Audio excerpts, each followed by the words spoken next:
बहुत आभार आरती जी, मंजू जी, कॉलेज की प्राचार्य। आवाज म्यूट है आपकी। सॉरी, बहुत बहुत आभार आरती जी।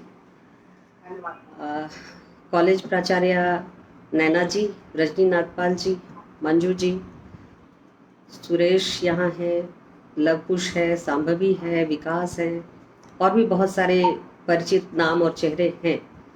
तो उम्मीद से ज़्यादा उपस्थिति है, मुझे बहुत अच्छा लग रहा है और एक संकोच भी कि इतने सुधीजनों के सामने कुछ अलग और नया मैं प्रेमचंद के बारे में जो अब तक बोला गया उससे क्या बोल पाऊंगी। रजनी जी ने इतने सुंदर ढंग से पत्रकारिता के संदर्भ को ध्यान में रखते हुए प्रेमचंद को एक अच्छा कम्युनिकेटर कहा, इसमें कोई संदेह नहीं है। और प्रेमचंद ने कई पत्रिकाओं का संपादन किया था। हंस तो उनके लिए जैसे जीवन भर का प्रकल्प था।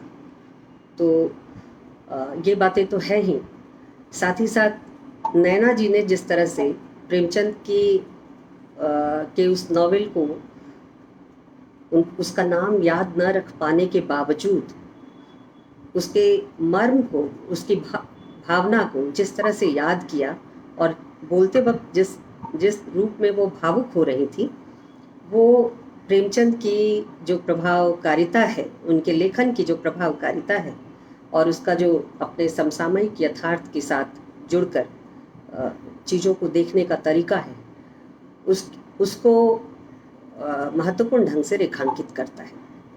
एक ऐसे विषय का विद्यार्थी भी, एक ऐसे विषय को पढ़ने वाला भी जो सीधे सीधे साहित्य से परिचित नहीं है, प्रेमचंद के लेखन और उनके विभिन्न पात्रों से किसी न किसी रूप में अपनी एकात्मकता महसूस करता है। मैं कुछ बात शुरू करूं उसके पहले मैं इस विषय पर आना चाहती हूं, जो विषय मंजू जी ने जब मुझसे बात की तो अचानक मेरे मुंह से निकला और वो विषय उसी रूप में निर्धारित भी हो गया।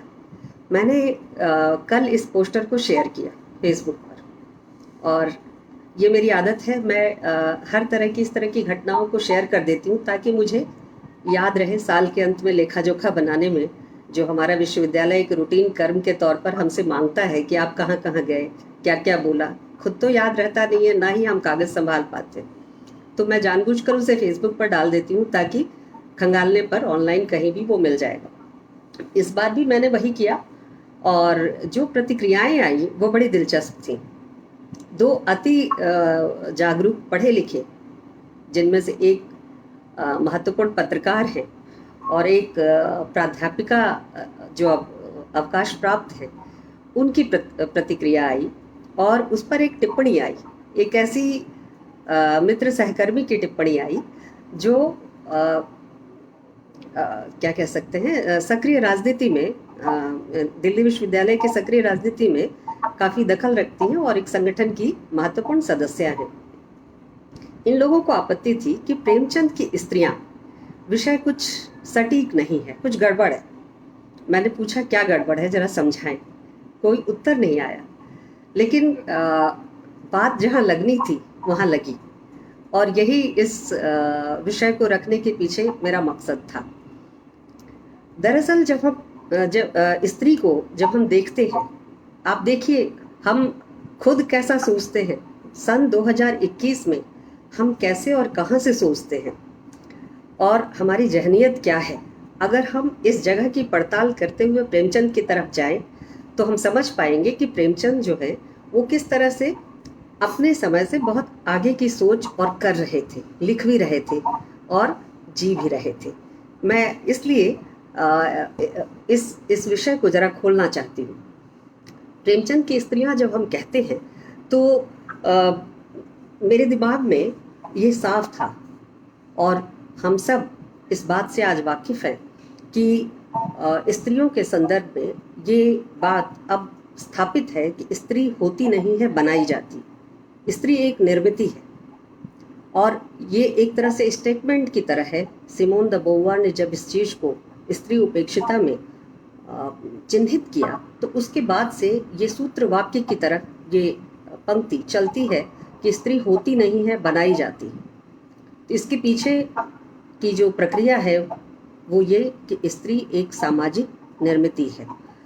और अगर इस स्टेटमेंट को सिर्फ इतने तरीके से देखा जाए कि स्त्री एक सामाजिक निर्मिति है और स्त्री की सामाजिक निर्मिति की विविध परिस्थितियों पर विचार करते हुए बात को छोड़ दिया जाए तो बात अधूरी रहेगी। दरअसल ये पंक्ति भी अधूरी है। स्त्री सामाजिक निर्मिति भर नहीं है, बल्कि वह पुरुष संदर्भ से सामाजिक निर्मिति है। ये कंप्लीट पंक्ति है। ये पूर्ण पंक्ति होगी जो स्त्री की स्थिति को और समाज में स्त्री के निर्मित किए जाने को, एक सोशल कंस्ट्रक्ट के रूप में स्त्री के निर्मित किए जाने को ठीक ठीक चिन्हांकित करती है।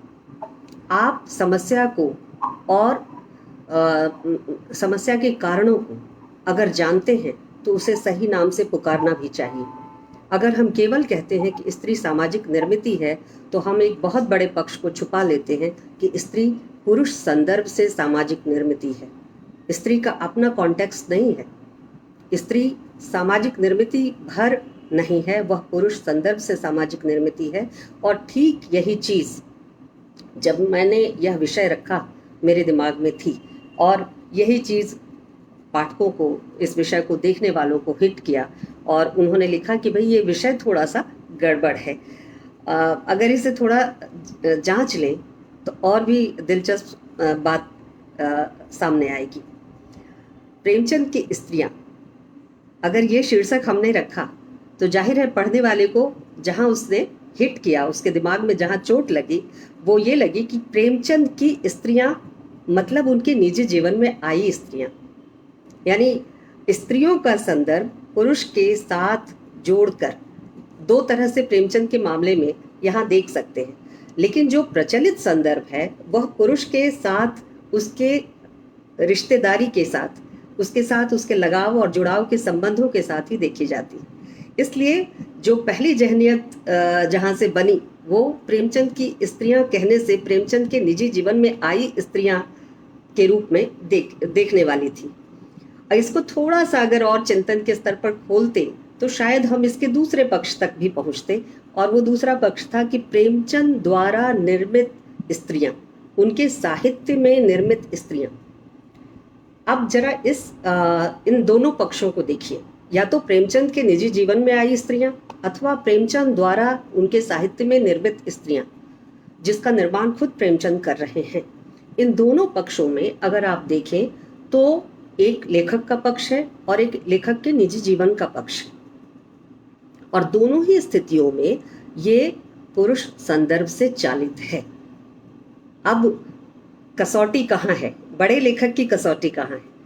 चल तो रही है चीज पुरुष के संदर्भ से, स्त्री की बात पुरुष के संदर्भ से चल रही है, लेकिन बड़े लेखक की कसौटी कहाँ है?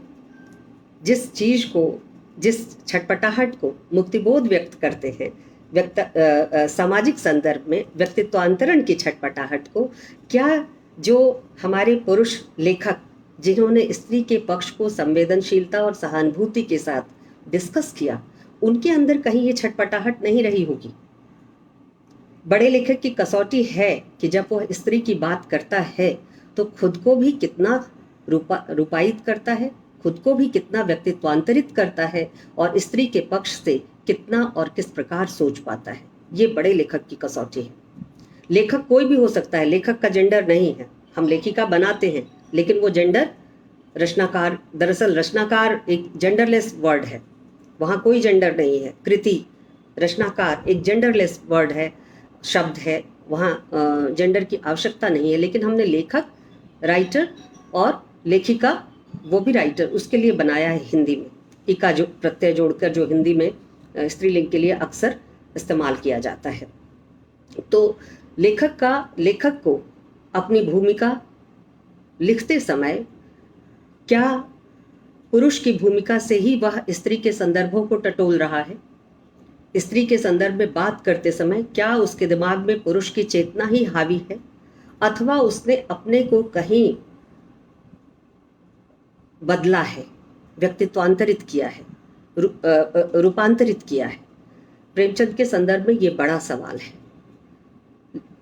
महादेवी भी लिखती हैं, महादेवी स्त्री हैं, लेकिन स्त्री होने के बावजूद महादेवी के अलावा उनकी तमाम अन्य जो उस समय की लेखिकाएं थीं, सब केवल स्त्री होने के बावजूद स्त्री चेतना से युक्त लेखिकाएं नहीं हैं। महादेवी ने जिस तरह से सभ्यता समीक्षा की और स्त्री के संदर्भ में सभ्यता समीक्षा की, वैसी सभ्यता समीक्षा अन्य लेखिकाएं नहीं कर पाई। तो इसका कारण क्या है? ये वही लेखकीय चेतना है जो स्त्री और पुरुष की देह में होने के बावजूद कॉन्शसनेस के स्तर पर, चेतना के स्तर पर अपने को बदलता है। और प्रेमचंद ने ये चीज निजी जीवन से लेकर लेखकीय जीवन तक निरंतर बदली है। ये प्रेमचंद के साथ ज्यादती होगी अगर हम प्रेमचंद की आरंभिक कहानियों और उनके आखिरी जीवन के आखिरी तरफ की लिखी हुई कहानियों को एक जैसा रखकर पढ़ें और कहें कि लेखक ने शुरुआत में ही उन सारी चीजों को स्पष्ट कर दिया था और सारे तमगे हम लेखक के आरंभिक रचनाओं को ही देकर खत्म कर डालें और कहें परवर्ती जीवन में जितनी चीजें परिवर्तित नजर आ रही हैं लेखकीय जीवन में या निजी जीवन में, वो सब तो शुरुआत में ही थी और वो तो पहले ही नॉवेल में, पहली ही कहानी में बता दिया था। ऐसा नहीं होता। लेखक अपने को समाज के संदर्भ में बदलते हुए चलता है। अपने लेखकीय सरोकार को एक कमिटमेंट के साथ बांधे रखने के बावजूद भी वह उसके संदर्भ बदलते रहते हैं, क्योंकि सामाजिक सच्चाइयां बदलती रहती हैं और ये कोई अपरिवर्तनशील स्थिति नहीं है। प्रेमचंद को भी हम ऐसे और इसी प्रकार देखेंगे तो उनके लिखे के साथ न्याय कर पाएंगे। एक और चीज मैं आपके सामने रखना चाहती हूँ जहां से हमें प्रेमचंद को देखना चाहिए।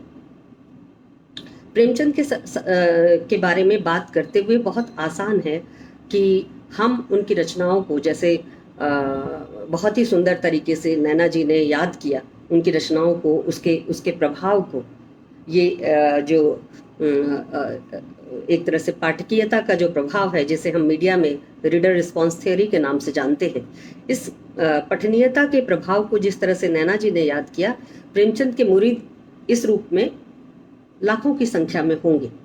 लेकिन हम जब साहित्य के अध्येता प्रेमचंद पर बात कर रहे हैं और ये साल दर साल बात करने की ज़रूरत है और हम इकट्ठा होते रहते हैं 31 जुलाई को और उनके मृत्यु या प्रयाण दिवस पर भी, तो जब हम बात कर रहे हैं तो हम प्रेमचंद को कैसे और कहाँ से खड़े होकर देखें। प्रेमचंद पर कोई, अभी आप सब जो विद्यार्थी मुझे सुन रहे हैं और जो शिक्षक सहकर्मी सुन रहे हैं, ये सब आधुनिक युग के अध्यापक अध्यापिकाएं और विद्यार्थी हैं। ये सब YouTube और Facebook सोशल मीडिया चलाते हैं और जो नई जनरेशन है, जनरेशन Y, जनरेशन X के का दौर गुजर गया, ये जो नई जनरेशन है ये तो YouTube वाली जनरेशन है। इस जनरेशन को कहानियां सुनाने के लिए तो YouTube पर भी बहुत सारे वेबसाइट्स मिल जाएंगे। प्रेमचंद का पूरा नॉवेल ऑडियो वीडियो फॉर्म में उपलब्ध है, आप सुन सकते हैं। लेकिन प्रेमचंद को कहाँ से देखें? उनके लेखन के साथ साथ उनकी हिस्टोरिसिटी को भी, ऐतिहासिकता को भी याद रखना पड़ेगा।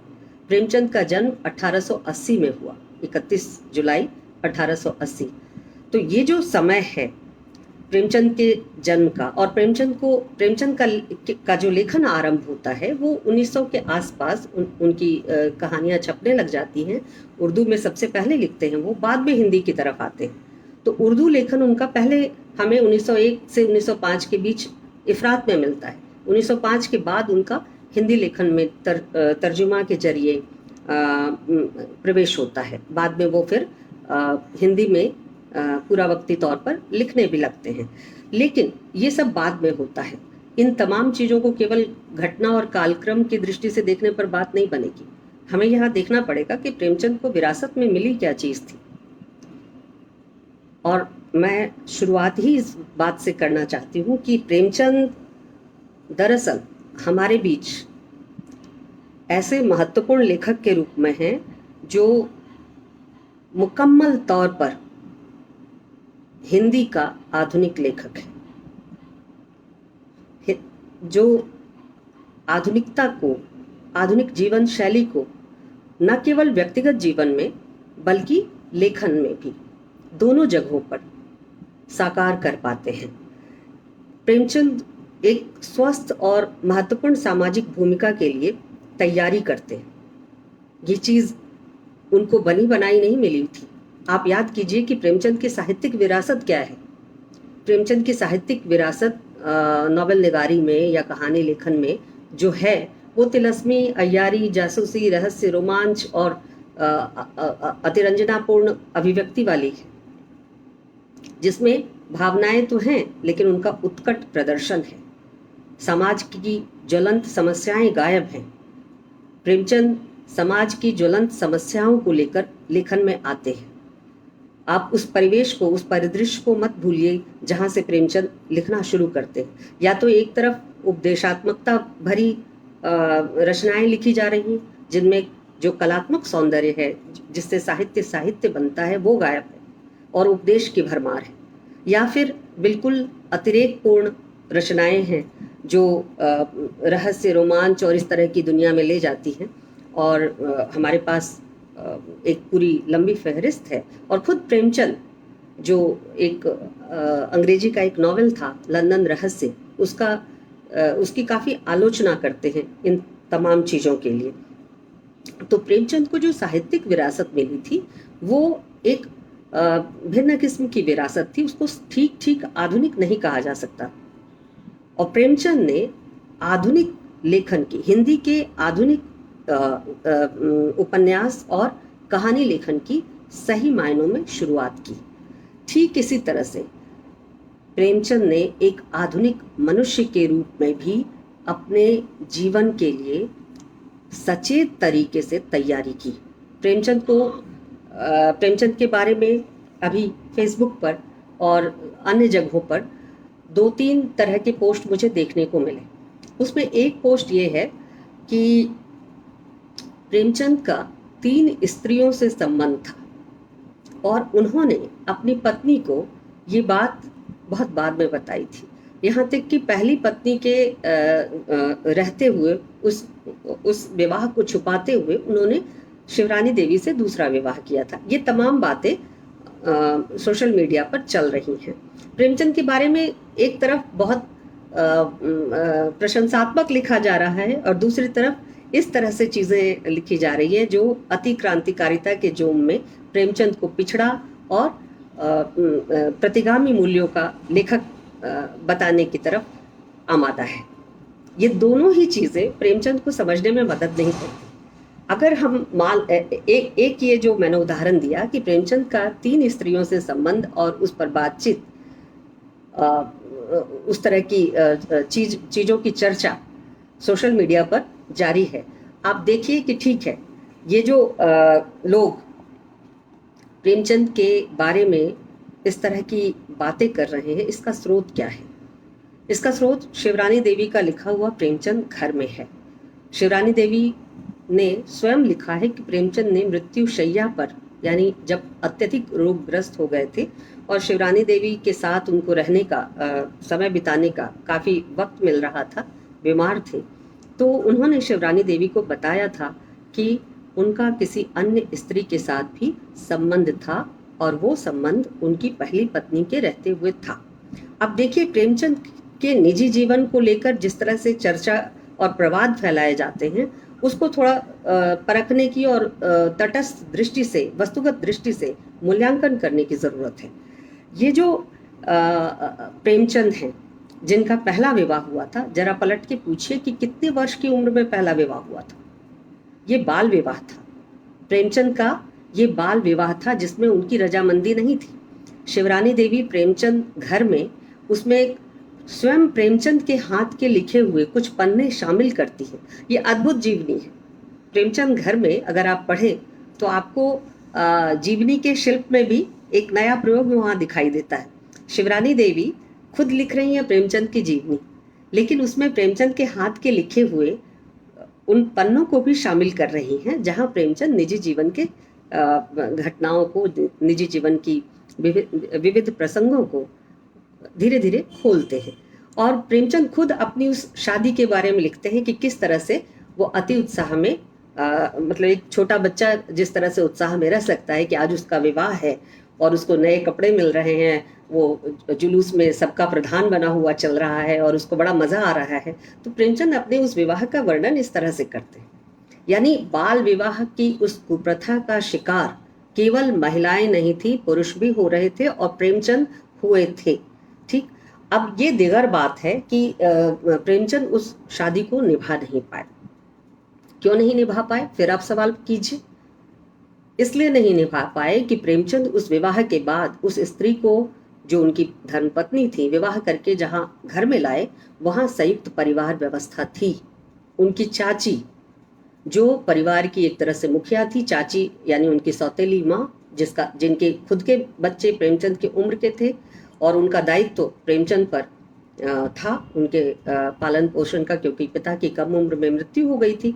तो ये तमाम चीजों के कारण चाची की जो आधिपत्यशील भूमिका थी, यानी स्त्री की पैट्रियार्की के अंदर, खास करके संयुक्त परिवार के अंदर जब हम बात करें स्त्री की भूमिका पर, तो उसके प्लस माइनस सब देखें। संयुक्त परिवार के अंदर पैट्रियार्की कैसे ऊपर से नीचे तक स्थानांतरित होती है और स्त्री को भी अपना शिकार बनाती है, इसका आदर्श उदाहरण प्रेमचंद की चाची थी। और प्रेमचंद की चाची के अत्यधिक हस्तक्षेप के कारण वह महिला, जो प्रेमचंद से विवाह के समय कम से कम 5-6 साल बड़ी थी और शायद प्रेमचंद की तुलना में ज़्यादा विवेकशील होंगी, तो वो घर छोड़कर चली जाती हैं और पलट कर नहीं आती। यही वो समय था जब प्रेमचंद का लगाव किसी अन्य स्त्री के प्रति हुआ होगा। और ये किस तरह का लगाव था, कैसा लगाव था, इसका कोई विस्तृत विवरण न तो शिवरानी देवी देती है न प्रेमचंद देते। ये जो स्वीकारोक्ति है कि मेरे जीवन में तुम्हारे अलावा भी कोई और स्त्री थी, ये उस तरह की स्वीकारोक्ति नहीं है कि उस स्त्री के साथ प्रेमचंद ने जीवन निर्वाह किया था, या आजकल के संदर्भ में कहें तो कोई बहुत लंबा रिलेशनशिप चला था, इस तरह का नहीं। जब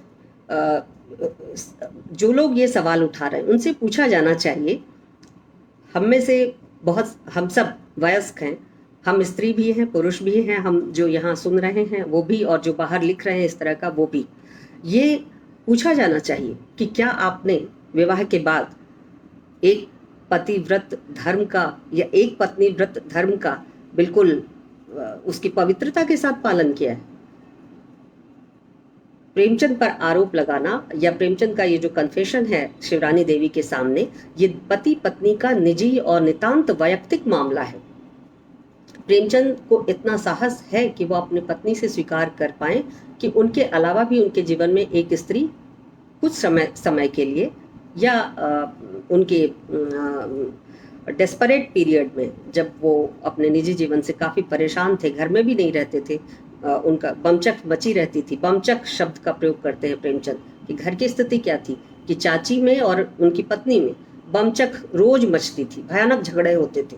तो वैसी स्थिति में प्रेमचंद का मन अगर फिर जाए और अशांति के इस माहौल में वह एक युवक किसी अन्य स्त्री के प्रति आकर्षित हो, तो उसका कितना और किस तरह का महत्व हो सकता है। लेखक के लंबे जिए हुए जीवन में, 56 साल के जीवन में, उस समय का कितना महत्व हो सकता है। तो इस तरह की बात करना, और इसके बाद प्रेमचंद जब दूसरी शादी करते हैं तो ये है निर्णायक क्षण, और प्रेमचंद का सचेत निर्णय, वो एक विधवा स्त्री के साथ जीवन जीना पसंद करते हैं। दूसरा विवाह वो एक विधवा स्त्री के साथ करते हैं। हम में से कितने हमारे साहित्यकार हैं जिन्होंने विधवा स्त्री के साथ पहला या दूसरा विवाह किया हो। पहला ही विवाह करना कोई गुनाह नहीं था। मान लीजिए लोग कहें कि हाँ चलिए हमने तो पहला ही विवाह किया, दूसरे की नौबत नहीं आई, तो हम विधवा विवाह कैसे कर सकते। बहुत खूब, लेकिन आप पहला ही कर सकते थे। अगर आपको समाज की सुधार की और स्त्री के उद्धार की इतनी चिंता थी, नवजागरण की चेतना से अगर आप इस कदर प्रभावित थे, तो आप पहला ही कर लेते, दिक्कत क्या थी। प्रेमचंद जब सचेत हुए, विवेकशील हुए, तो उन्होंने विधवा विवाह करना पसंद किया। जबकि उस समय के भारतीय समाज में, उस समय छोड़िए आज के भी भारतीय समाज में, विधवा के अलावा कुंवारी स्त्री का एक नौकरी पेशा पुरुष के लिए और अच्छे देखने सकल सूरत में ठीक ठाक पुरुष के लिए कोई मुश्किल नहीं है मिलना। बावजूद इसके प्रेमचंद का ये सचेत निर्णय था कि वो एक विधवा स्त्री से विवाह करते हैं। और अब यहाँ से प्रेमचंद को जब आप देखना शुरू करें तो एक और आरोप उन पे लगता है। प्रेमचंद के बारे में कुछ हमारे साहित्यकार ये कहते हैं कि प्रेमचंद गरीब तो कतई नहीं थे। प्रेमचंद के पास बहुत पैसा था भाई। दूसरे जो साहित्यकार लिख रहे थे उनकी तुलना में प्रेमचंद तो प्रेस चलाते थे, प्रेमचंद तो पत्र पत्रिकाओं में लिखते थे, प्रेमचंद के पास सरकारी नौकरी थी, जरूर थी, लेकिन सरकारी नौकरी आप में से कितने लोगों ने छोड़ी सिर्फ इसलिए कि लेखन में कोई बाधा ना आए। लेखन में जो आपकी प्रतिबद्धताएं हैं, जिन मूल्यों के प्रति आप आस्था रखते हैं, उन मूल्यों पर अगर कहीं से भी चोट होती है, उसके लिए नौकरी जैसे स्थायी रोजगार को छोड़ना कितने लोगों ने संभव करके दिखाया है। कुछ और दूर जाने की जरूरत नहीं है। हरिशंकर परसाई के उस व्यंग लेख को या उस रेखाचित्र को याद कर लीजिए, प्रेमचंद के फटे जूते, और उसमें वो वर्णन करते हैं कि आमतौर पर जूते कैसे घिसते हैं। जूते नीचे से घिसते हैं, तलवों से घिसते हैं। जूते फटते हैं उंगलियों के सीध में नहीं, यानी जूते अगर घिसते हैं तो तलवे से घिसते हैं, और तलवे से इसलिए घिसते हैं कि आप बहुत ज्यादा चक्कर लगाते हैं।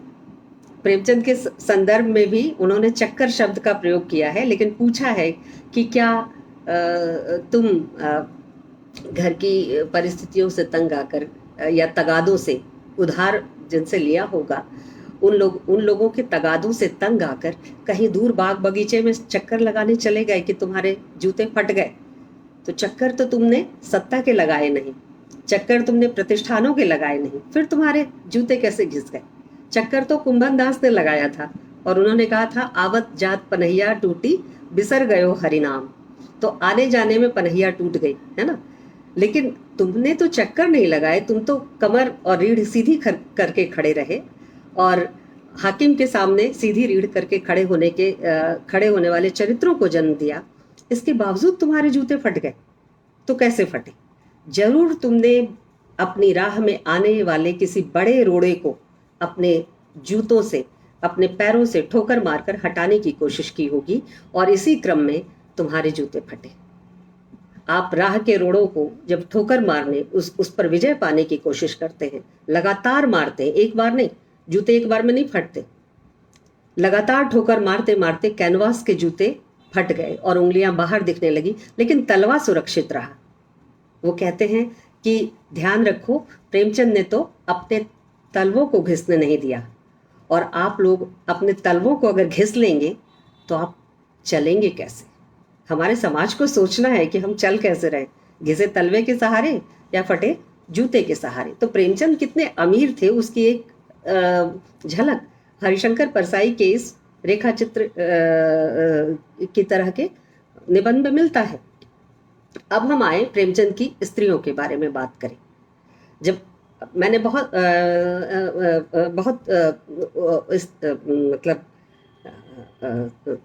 एक तरह से कोशिश की कि आप समझ पाएं कि प्रेमचंद की स्त्रियों से मेरा मतलब प्रेमचंद की उन तमाम स्त्रियों से है जो उनकी निजी जीवन और लेखकीय जीवन दोनों में विराजमान है। प्रेमचंद उन चंद लेखकों में हैं जिनके निजी जीवन और सामाजिक जीवन तथा लेखकीय जीवन में कम से कम अंतराल है। ये बहुत बड़ी चीज़ है। प्रेमचंद के बारे में बात करते समय फैशनेबल तरीके से हम बात नहीं कर सकते। प्रेमचंद अति क्रांतिकारिता को, प्रेमचंद परिवर्तन के आकांक्षी हैं, और ये परिवर्तन उनके लिए सर्वाधिक अपेक्षित जिन लोगों के जीवन में है वो दलित, वंचित और स्त्रियां हैं। प्रेमचंद बारंबार चर्चा करते हैं कि परिवर्तन और बदलाव चाहिए, लेकिन प्रेमचंद का साहित्य हमें ये भी सिखलाता है कि क्रांतिकारी लफ्फाजी से बचकर सीधे सहज तरीके से यथार्थपूर्ण ढंग से जनता की सेवा करने वाला साहित्य रचा जाए, जो जनता में जागरूकता पैदा करे, न कि केवल कोरी लफ्फाजी। और इस चीज को प्रेमचंद के तमाम रचनाओं में देखा जा सकता है। एक उदाहरण मैं दूं कि प्रेमचंद क्रांति को और क्रांति जैसी चीज़ों को किस तरह से देखते हैं। कर्मभूमि आदर्श उदाहरण है। अमरकांत को क्रांति के अलावा कुछ नहीं सूझता। शुरुआत अगर पढ़ जाइए कर्मभूमि का जो पाठ्यक्रम में है आप सबके, खास करके विद्यार्थी के लिए बहुत ज़रूरी पुस्तक है, जो आधुनिक शिक्षा व्यवस्था से लेकर जो हमारी सोच है वो किस तरह से नए और पुराने का विचित्र घालमेल बनी हुई है, उसे लेकर कर्मभूमि में बहुत शानदार टिप्पणियां हैं। प्रेमचंद कर्मभूमि में अमरकांत को क्रांति का ऐसा भक्त दिखलाते हैं कि उसका ओढ़ना बिछाना खाना पीना सब कुछ क्रांति है। वो बाप के बेशुमार दौलत को लात मारकर कपड़ों के गट्ठर और तरह तरह की चीज़ें गलियों में बेचता है कि वह उनके जरिए वह देश में कांग्रेस का काम करेगा और क्रांति को मदद पहुंचाएगा। लेकिन जब परीक्षा की घड़ी आती है तो अमरकांत जैसे चरित्र खड़े नहीं दिखाई देते, बल्कि प्रेमचंद की वो स्त्रियां जिनको प्रेमचंद घरेलू स्त्रियों के तौर पर चित्रित करते हैं। प्रेमचंद के यहाँ दो तरह की स्त्रियां हैं। एक वे स्त्रियां हैं जो घर के दायरे के अंदर हैं, उनकी जो भूमिका है वो परिवार और घर के दायरे के भीतर है, और एक वो स्त्रियां हैं जो नौकरी करती हैं। मैं एक तीसरे विवाद की चर्चा भी यहीं करना चाहती हूँ। प्रेमचंद के बारे में शिवरानी देवी को कोट करके ये भी कहा जाता है कि प्रेमचंद स्त्री की नौकरी के पक्षधर नहीं थे। शिवरानी देवी ने एक घटना का जिक्र किया है प्रेमचंद से बातचीत के क्रम में, जहां प्रेमचंद कहते हैं कि स्त्रियां पढ़े लिखें लेकिन नौकरी करने की ज़रूरत नहीं है। और ये जो नौकरी न करने वाली बात है, इसको कई लोग प्रेमचंद के विचारों के कंट्रास्ट के तौर पर, अंतर्विरोध के तौर पर व्याख्यायित करते हैं और कहते हैं कि प्रेमचंद तो स्त्री के आर्थिक आत्मनिर्भरता के खिलाफ थे। आप सोचिए, दिलचस्प बात है कि प्रेमचंद स्त्री की आर्थिक आत्मनिर्भरता के खिलाफ होते तो मालती जैसा चरित्र या जागो जैसा चरित्र या पठानी जो महिला है उस तरह का चरित्र क्यों करते। और उनकी कहानियों में तमाम नौकरी पेशा महिलाएं भरी पड़ी हैं।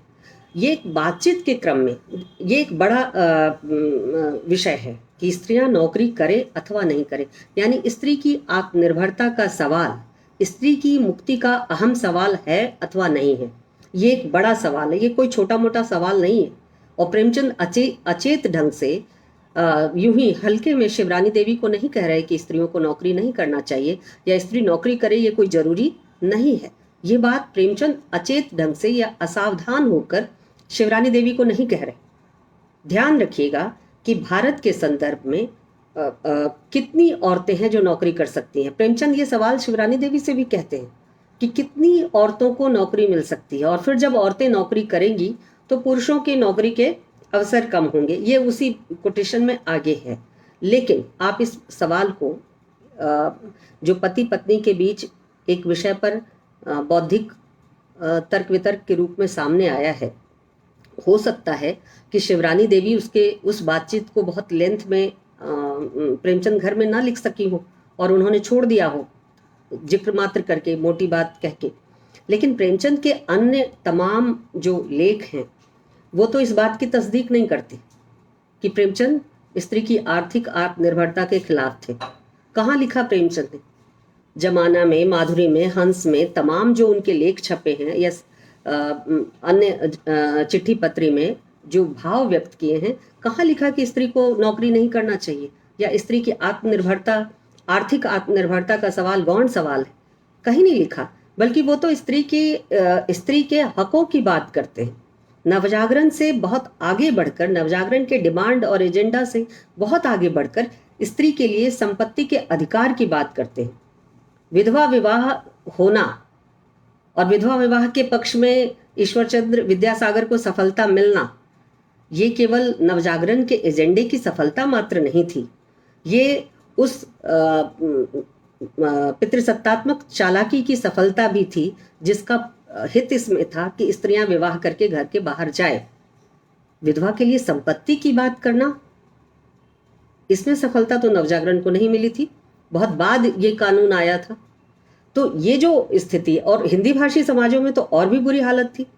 तो प्रेमचंद स्त्री के संपत्ति के अधिकार की बात कर रहे हैं, स्त्री के संपत्ति को उसके नाम जो अर्जित संपत्ति है या पिता की तरफ से या पति की तरफ से जो मिली हुई संपत्ति है उसको खरीदने और बेचने के अधिकार की बात कर रहे हैं। आप याद कीजिए गबन की रतन को, जो पति के मरने के बाद एक संपत्ति के अधिकार से बेदखल कर दी जाती है अब उसके भतीजे के द्वारा, यानी पति के भाई के बेटे के द्वारा, मनीराम के द्वारा। और वो कहता है आप मुझसे केवल गुजर का सवाल कर सकती हैं, संपत्ति का सवाल तो आप छोड़ दीजिए। प्रेमचंद तो स्त्री के संपत्ति, उसके तमाम हकों को महफूज रखने की बात करते हैं, उसके पक्ष में लिखते हैं, दहेज की समस्या को बार बार उठाते हैं। वही प्रेमचंद स्त्री की आर्थिक आत्मनिर्भरता के सवाल पर क्या इतने पीछे जाएंगे कि कहेंगे स्त्री को नौकरी करने की जरूरत नहीं है। तो क्यों प्रेमचंद कह रहे हैं कि स्त्री की स्वतंत्रता का सवाल उसके आर्थिक आत्मनिर्भरता के सवाल से एक में एक नहीं है, इसको समझने की जरूरत है। प्रेमचंद के समय की कल्पना कीजिए, प्रेमचंद के समय के आंकड़ों को उठाकर देखिए और देखिए कि साक्षरता का स्तर क्या था, कितने लोग शिक्षित थे और कितने लोग सरकारी नौकरियों में थे, कितने पुरुष थे और महिलाओं का प्रतिशत क्या था। अगर महिलाएं आर्थिक आत्मनिर्भरता के नाम पर सरकारी नौकरियों को ही टारगेट रखें और उसको पा लेने के बाद ही किसी अन्य तरह के स्वतंत्रता या हक की बात करें तो क्या यह जायज होगा? जैनेंद्र को याद कीजिए, त्यागपत्र हम सबके पाठ्यक्रम में है और प्रायः सबने पढ़ा है। त्यागपत्र को याद कीजिए, मृणाल कौन सी नौकरी करती है, लेकिन क्या मृणाल के लिए आत्मसम्मान का प्रश्न, उसके देह पर अधिकार का प्रश्न, पति के घर में जगह का प्रश्न और विवाह में स्वायत्त निर्णय ले सकने का प्रश्न, गर्भ पर अधिकार का प्रश्न कि गर्भ किसका है, वह गर्भ को जन्म देगी या नहीं देगी, ये सवाल, और प्रेम का प्रश्न, क्या ये सवाल महत्वपूर्ण नहीं है? ये सवाल वही स्त्री कर सकती है जिसको आर्थिक आत्मनिर्भरता प्राप्त है। तो आज का प्रतिशत भी निकाल लीजिए, कितनी स्त्रियां हैं जिनको आर्थिक आत्मनिर्भरता प्राप्त है। तो भारत की अधिसंख्यक स्त्रियां आर्थिक तौर पर आज भी आत्मनिर्भर नहीं हैं, वो आंशिक तौर पर आर्थिक रूप से आत्मनिर्भर हैं। असंगठित क्षेत्रों में तो और भी स्थिति खराब है, उनको इस तरह के बड़े सवालों पर सोचने का मौका ही नहीं है। पेट का सवाल इतना महत्वपूर्ण है, तो क्या इन तमाम चीज़ों के रहते, इन तमाम विसंगतियों के रहते आर्थिक आत्मनिर्भरता के सवाल के साथ ही स्त्री मुक्ति के सवाल को जोड़ दिया जाना चाहिए? और फिर वो तमाम महिलाएं जो आर्थिक तौर पर आत्मनिर्भर नहीं है, उनके अधिकारों का क्या, उनके सवालों का क्या? स्त्री मुक्ति के सवाल का आर्थिक आत्मनिर्भरता से कोई लेना देना नहीं है।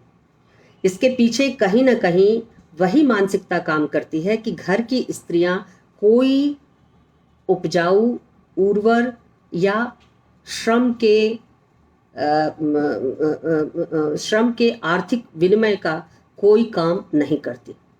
कहीं ना कहीं दिमाग में ये काम है, ये बात है कि हाउसवाइफ का मतलब क्या है। अब मैं आपको एक दिलचस्प बात बताऊं कि ये जो हाउसवाइफ या घरेलू स्त्रियों का की कोडिंग है ना, जिस तरह से घरेलू स्त्रियों की कोडिंग की गई है और घरेलू स्त्रियों के श्रम को नकारा गया है, वो अपने आप में खासा दिलचस्प है और उसके परिप्रेक्ष्य को समझने की जरूरत है। हाउसवाइफ की परिभाषा क्या है?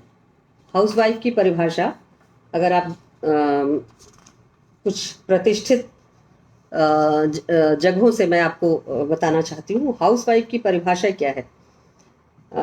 घरनी यानी हाउसवाइफ वह है जो घरेलू नौकर नौकरानियां नहीं है, जो घर के समस्त कामों के लिए दायी है, अथवा उन घरेलू नौकर नौकरानियों के लिए दायी है जो घर के कामकाज करते हैं।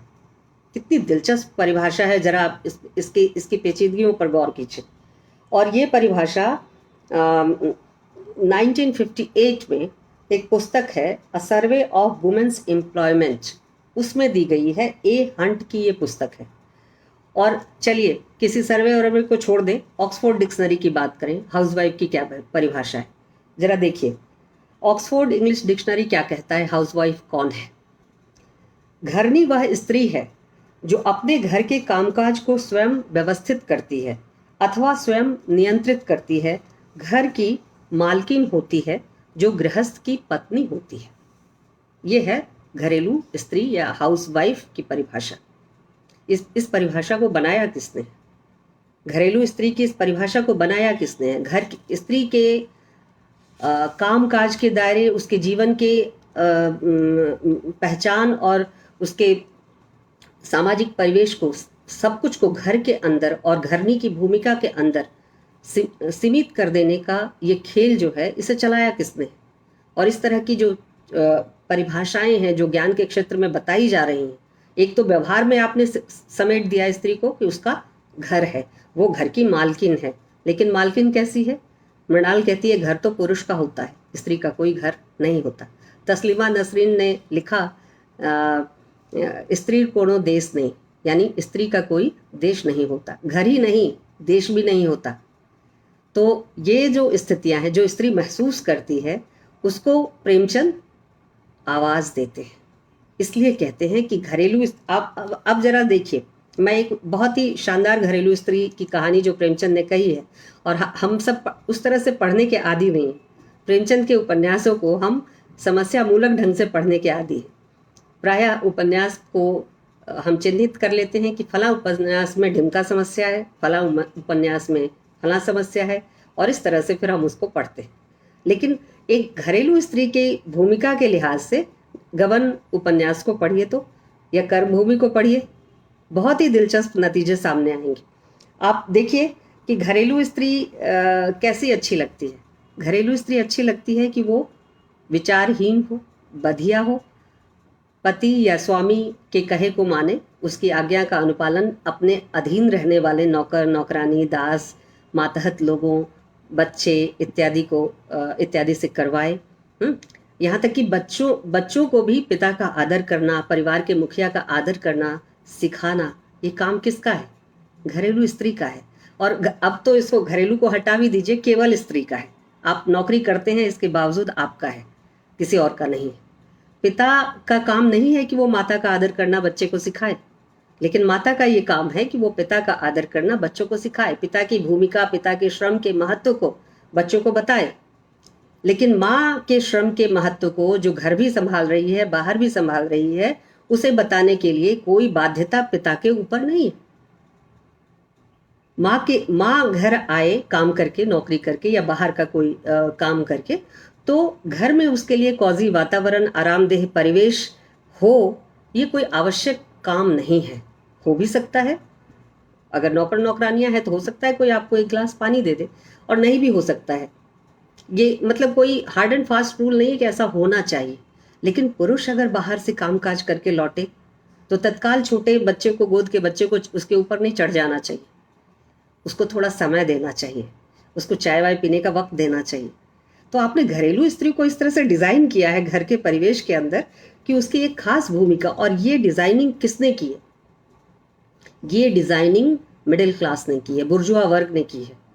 ये बुर्जुआ घरेलू स्त्रियां हैं जो श्रम और श्रम के महत्व से एक तरह से धीरे धीरे लगभग अपरिचित होती गई हैं, और इनको एक खास तरह की रमणी की भूमिका में ट्रांसफॉर्म कर दिया गया है। यानी रमणी किसके लिए? पति के लिए। ऐसी भूमिका जिसमें वह न केवल घर की वस्तुओं को आरामदायक बनाए, घर के भीतर के संबंधों को पुरुष के लिए आरामदायक बनाए, बल्कि स्वयं भी पुरुष के लिए आरामदायक और उसके लिए उत्फुल्लता का कारण बनकर रहे, सजी सवरी गुड़िया की तरह बनकर रहे। घर में सोफा अस्त व्यस्त है, टेबल अस्त व्यस्त है, चाय के कप प्लेट फेंके हुए हैं, तो उसका दोष किसके ऊपर है? मोहन राकेश को याद कीजिए, आधे अधूरे।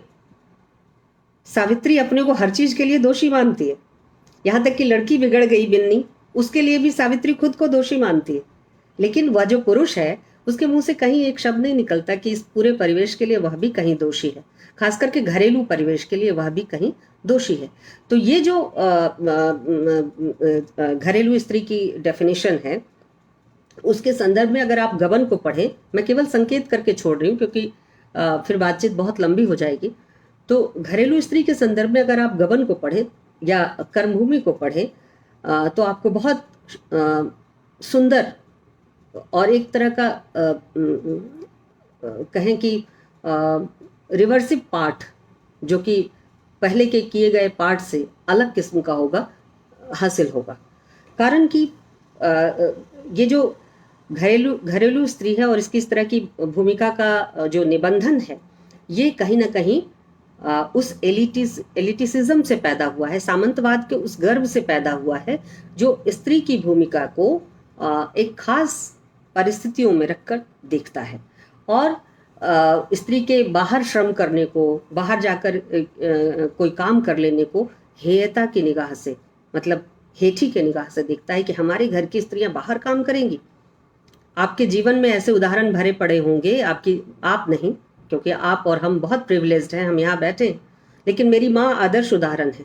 पढ़ी लिखी होने के बावजूद मेरी माँ को नौकरी करने की अनुमति मेरे दादाजी ने और मेरे पिताजी ने नहीं दी। मेरे पिताजी दादाजी के विरोध में नहीं जा सकते थे और माँ को उनकी अनुमति पर निर्भर रहना था।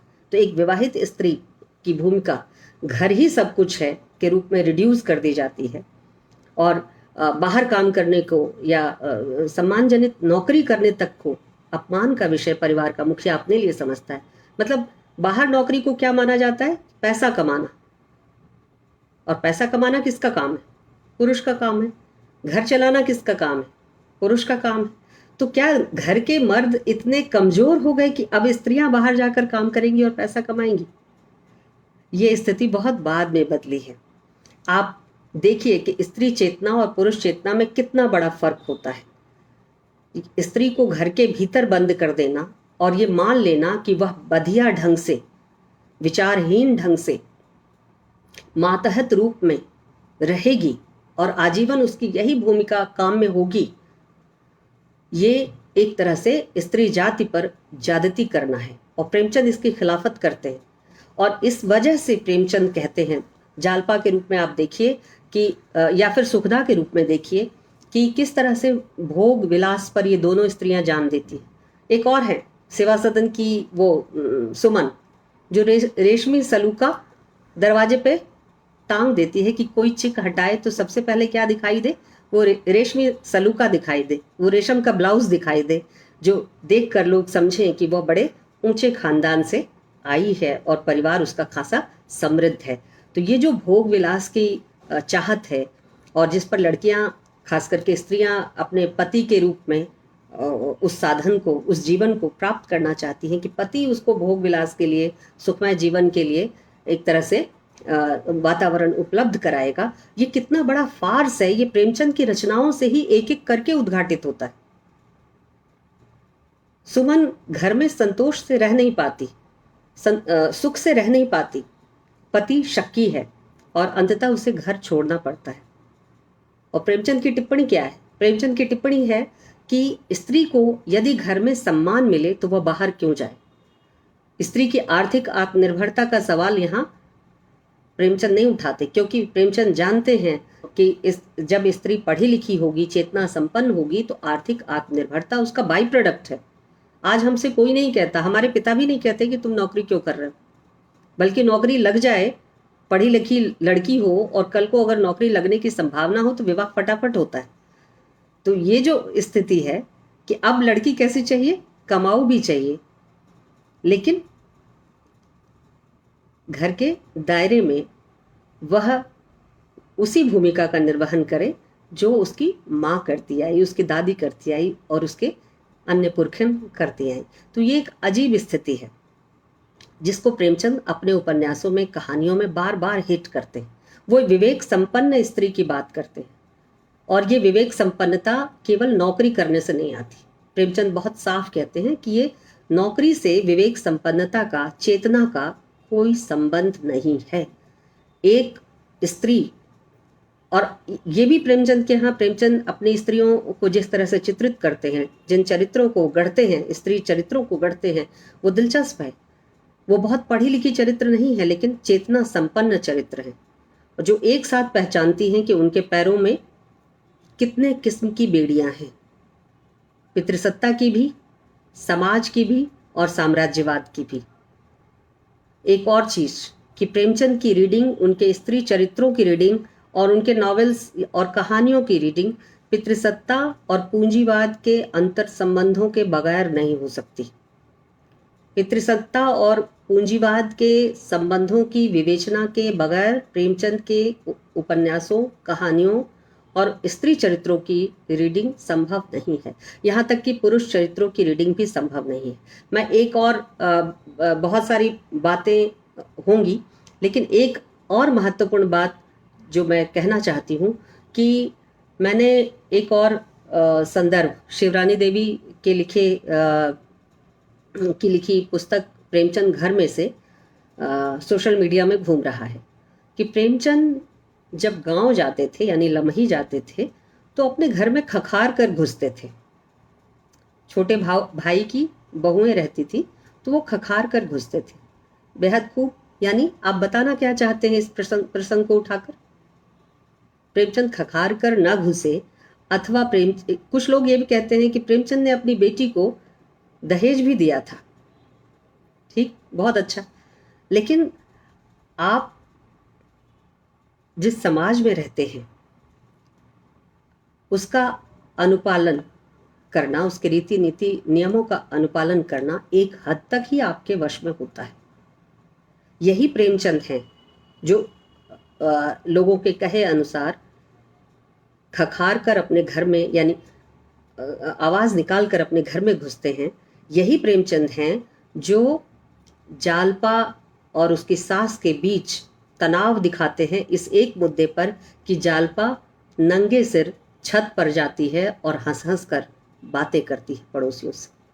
ये उसकी सास को पसंद नहीं है और जालपा कहती है कि मैं तो ये करूँगी और बातें भी करूँगी और ऐसे ही रहूँगी भी। यहाँ तक कि जालपा थिएटर जाती है अपने पति के साथ और बहुत दिनों तक समाज में ये बात बहुत महत्वपूर्ण रही कि बड़े घरों की स्त्रियां पर्दा करती हैं। जालपा बहुत दिनों तक थिएटर जाने के बावजूद भी पर्दे वाली जो महिलाएं जहां बैठती हैं थिएटर में, वहां बैठकर सिनेमा देखती थी। लेकिन एक दिन तय करती है कि अब ये नहीं चलेगा, वो पति के साथ बैठकर सिनेमा देखती है। तो ये जो पर्दा तोड़ना है और नंगे सिर छत पर जाना है पड़ोसियों से और अपनी हमउम्र स्त्रियों से बात करना है, जो उसकी सास को पसंद नहीं, उसके ससुर दयानाथ को पसंद नहीं, लेकिन वो करती है। और यही नहीं, वो कहती है मैं मायके भी जाऊंगी बिना बुलाए, मायके से बुलावा आए इसका मैं इंतज़ार नहीं करूंगी, मैं मायके जाऊंगी बिना बुलाए और ये मैं देखती हूँ मुझे कौन रोकता है। ये घरेलू स्त्री है जो इस तरह के निर्णय लेती है। और प्रेमचंद अपनी रचना में जब लिख रहे हैं कि वो नंगे सिर छत पे जाती है और पड़ोसी स्त्रियों से बात करती है जो उसकी सास को पसंद नहीं, इसके बावजूद वह करती है, एक रिबेल स्त्री की तरह वो करती है। बल्कि एक और जगह वो चिन्हित करते हैं और कहते हैं कि ये स्त्रियां जो पढ़ी लिखी नहीं हैं अथवा चेतना संपन्न भाव जिनके अंदर नहीं है, ये स्त्रियां, आप दयानाथ और अन्य लोग बात करते हैं, यानी जालपा के ससुर और अन्य लोग बात करते हैं, उस क्रम में प्रेमचंद एक पंक्ति उद्धृत करते हैं जो बहुत महत्वपूर्ण पंक्ति है।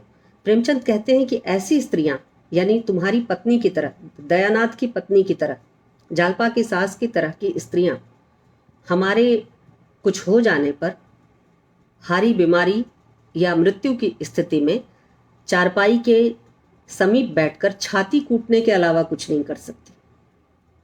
तो कैसे स्त्री की जरूरत है? प्रेमचंद अपने घर में खखार कर जाते हैं, इससे क्या प्रेमचंद पिछड़े हो गए? प्रेमचंद जिन स्थिति और परिस्थितियों में अपनी नायिकाओं को चित्रित कर रहे हैं, उनको चेतना संपन्न बना रहे हैं, जिसको पढ़कर नैना जी जैसी लोग जो साहित्य से सरोकार नहीं रखती द्रवित होती हैं और प्रभावित होती हैं, प्रेमचंद के लेखन के लगभग 100 साल बाद प्रभावित होती हैं। तो प्रेमचंद के जीवन का कौन सा, उनके लेखन का कौन सा पक्ष महत्वपूर्ण है? खखार कर घर में जाना या जालपा जैसा कैरेक्टर रचना जो कहती है कि मैं सिर नहीं ढकूंगी, पर्दे वाली स्त्रियों के साथ बैठकर सिनेमा नहीं देखूंगी, पति के साथ बैठकर देखूंगी, और वो स्कूटर पर भी पति के साथ जाती है। तो इस तरह की नई स्त्री, और प्रेमचंद आदि से अंत तक जालपा के साथ खड़े रहते हैं। उनकी सहानुभूति रमानाथ के साथ नहीं है, जालपा के साथ है। और जालपा के अंदर जो दकियानूसी भाव है, गहनों को पर जान देने की जो उसकी चेतना है, उसका समाज मनोवैज्ञानिक विश्लेषण जिस तरह से प्रेमचंद ने प्रस्तुत किया है वो अद्भुत है। और जालपा जब बदलने की ठानती है, खुद को बदलने की ठानती है, तो उसकी जो उस मनः स्थिति की जितनी शानदार विवरण प्रेमचंद के यहाँ मिलता है वह भी अतुलनीय है। प्रेमचंद कहते हैं ये अंधेरे से उजाले की ओर यात्रा है। अंधेरा किसका था और उजाला किसने चुना?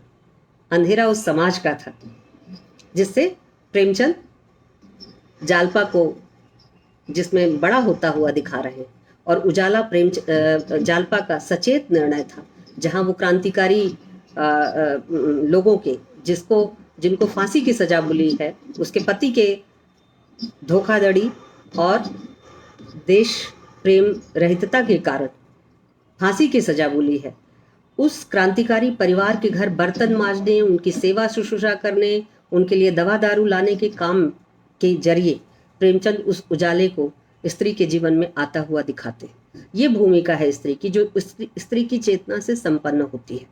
यानी आर्थिक रूप से आत्मनिर्भर स्त्री को भी, और जो स्त्री आर्थिक तौर पर आत्मनिर्भर नहीं है, घरेलू स्त्री है, उसकी भूमिका को भी रीडिफाइन करने की ज़रूरत है, अदला बदली की ज़रूरत है कई बार। इसलिए कि जो आर्थिक तौर पर आत्मनिर्भर है, जरूरी नहीं है कि वह जालपा जैसी शेर दिल भी हो, कोई ज़रूरी नहीं है। और जो आर्थिक तौर पर आत्मनिर्भर नहीं है, घरेलू स्त्री है, वह केवल भोग विलास पर ही जान देती है, पति की मातहत ही रहती है, उसका अपना कोई विवेक और बुद्धि नहीं है, यह सोचना भी, और उसके श्रम का कोई मूल्य नहीं है, उसके श्रम का कोई सामाजिक योगदान नहीं हो सकता, यह सोचना भी एक भूल धारणा है। प्रेमचंद बार बार इस धारणा को हिट करते हैं। मैं आखिरी कुछ बातें एक बहुत ही दिलचस्प कहानी से कहकर ख़त्म करना चाहती हूँ। कहने को बहुत कुछ है, प्रेमचंद पे हम बहुत बातें कर सकते हैं, एक व्याख्यान तो बहुत छोटा सा होगा, कुछ भी इसमें हम प्रेमचंद पर समझ पाएँ तो अच्छी बात है, अन्यथा प्रेमचंद को समझने के लिए एक व्याख्यान काफ़ी नहीं है। मैं एक बहुत दिलचस्प कहानी से, जो प्रेमचंद की गुमशुदा कहानियों में शामिल है, गुप्त धन से मैं उल्लेख करना चाहूँगी। ये अनुलिखित कहानी है, इस पर चर्चा नहीं हुई, लेकिन इस पर चर्चा होनी चाहिए, काहे कि ये प्रेमचंद की परवर्ती कहानियों में से है, जो प्रेमचंद अपने जीवन के आखिरी दिनों में लिख रहे थे। ये 1 जनवरी इस कहानी को उन्होंने तारीख के साथ लिखा है। 1 जनवरी 1935 की कहानी है, और कहानी 1 जनवरी 1935 की पृष्ठभूमि से डायरी नुमा शक्ल में शुरू होती है। ये कहानी है क्रिकेट मैच। इस कहानी में प्रेमचंद एक ऐसी स्त्री का चरित्र गढ़ते हैं और उसकी सार्वजनिक भूमिका को एक ऐसे क्षेत्र से चुनते हैं जो खासा दिलचस्प है, और आज भी स्त्रियां उस क्षेत्र में गिनी चुनी हैं। लेकिन जो भूमिका प्रेमचंद अपनी इस कहानी नायिका को देते हैं, उस भूमिका में आज भी संभवतः एक स्त्री खड़ी दिखाई नहीं देती, जबकि दुनिया बहुत बदल गई, गंगा में बहुत पानी गुजर गया, लेकिन स्त्री उस भूमिका में आज भी नहीं है। ये कहानी खेल की दुनिया से है, शीर्षक ही है इसका क्रिकेट मैच। आज IPL के संदर्भ में आप बहुत सारे जो दल हैं, ग्रुप्स हैं, उसमें क्रिकेट के उन समूहों में पैसा लगाने वाली कुछ महिलाओं को जानते होंगे, लेकिन ये वो महिला है जो क्रिकेट टीम का एक तरह से गठन करती है, चयन करती है खुद, और चयन करने के लिए वह लंदन से भारत आई है। वह भारत में क्रिकेट टीम का चयन करना चाहती है, और उसकी मुलाकात एक प्रतिभाशाली खिलाड़ी जफ़र से होती है। वह उसके साथ बहुत बेतकल्लुफ़ी से पेश आती है और कहती है, हमारे साथ क्या आप भी लखनऊ चल रहे हैं? और लखनऊ में एक मैच है, और उस मैच में जो अच्छा खेलेगा उसमें से कुछ खिलाड़ियों को वह चुनेगी और क्रिकेट दल का गठन करेगी, भारतीय क्रिकेट दल का गठन करेगी, ताकि अजेय तौर पर भारत विदेश की धरती में परफॉर्म कर सके और भारत के खिलाड़ी जीत सके, क्रिकेट में भारत का नाम हो। अब इस महिला का जो चरित्र है, देखिए, एक तो महिला की भूमिका क्रिकेट के खेल के बीच से, आमतौर पर क्रिकेट का खेल पुरुषों का खेल माना जाता है। रामविलास शर्मा की उनका एक बहुत अच्छा राइटअप है क्रिकेट के मैच को लेकर, और खुद वो क्रिकेट के बहुत बड़े प्रेमी थे। तो क्रिकेट का खेल किस तरह से नशा पैदा करता है और जिस तरह से समय की मांग करता है, ये 2020 वाला नहीं, प्रेमचंद के समय का क्रिकेट का खेल याद कीजिए, जब 3 दिन में नहीं था, 5-5 दिन थे और उससे भी ज़्यादा दिन हुआ करते थे, और क्लासिकल तरीके से क्रिकेट खेला जाता था। उसमें एक महिला तय करने निकलती है कि वह 12 खिलाड़ियों को चुनेगी और टीम बनाएगी, और भारत की तरफ से वो विदेश की टीमों में खेलेंगे, विदेश की टीमों से खेलेंगे और जीत कर आएंगे और भारत का नाम रोशन होगा। तो महिला जिस तरह से पेश आती है अपने पुरुष खिलाड़ियों के साथ, वो उसका विवरण खासा दिलचस्प है। और डॉक्टर है, वो पेशे से डॉक्टर है, लेकिन क्रिकेट में खासी रुचि है, और वह सिगरेट पीती है, उन्मुक्त व्यवहार करती है, साथ साथ यात्रा करती है, और हर पुरुष को देखकर, यानी जिस खिलाड़ी को वह चुनती है, जिस टीम को चुनती है, उन्हें लगता है कि वह उन्हीं से प्यार कर रही है। उसके दृष्टि का कृपा पात्र बनने की कोशिश में हर खिलाड़ी लगा हुआ है, लेकिन हर कोई समझता है कि वह दूसरे का कंपटीटर है। और जो जफ़र साहब हैं, जिनसे पहली मुलाकात उस महिला की होती है, जफ़र साहब को लगता है कि इस महिला पर तो उन्हीं का अधिकार होना चाहिए, क्योंकि उन्हें ये महसूस होता है कि ये महिला उससे प्रेम करती है। और जैसे ही वो किसी और खिलाड़ी को, जो शक्ल सूरत में या प्रतिभा में उससे ज़्यादा है, उस महिला के नज़दीक आता देखता है, तो वह जलन से, ईर्ष्या से भर जाता है और टिप्पणी करने लगता है तरह तरह की।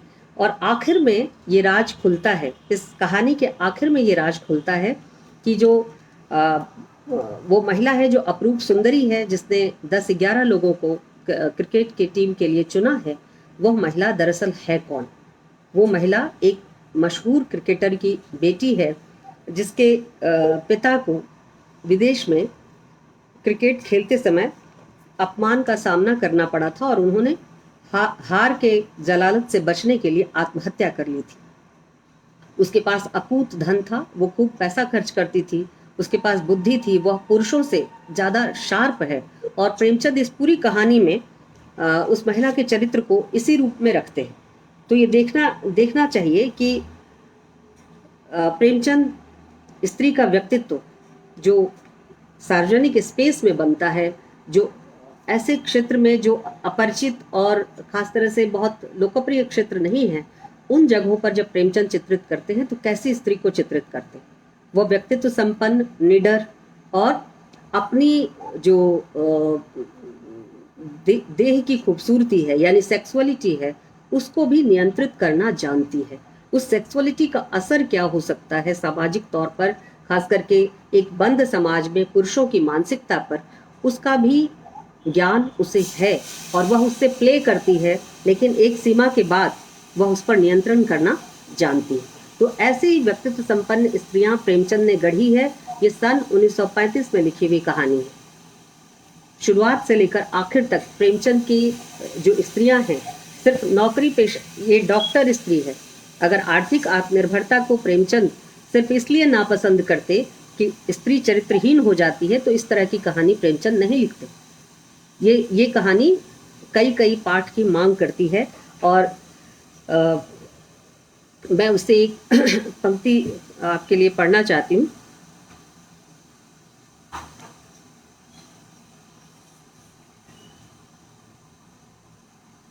उसका रोग हर एक के दिल पर इतना छाया हुआ है कि कोई उसके किसी काम की आलोचना करने का साहस नहीं करता।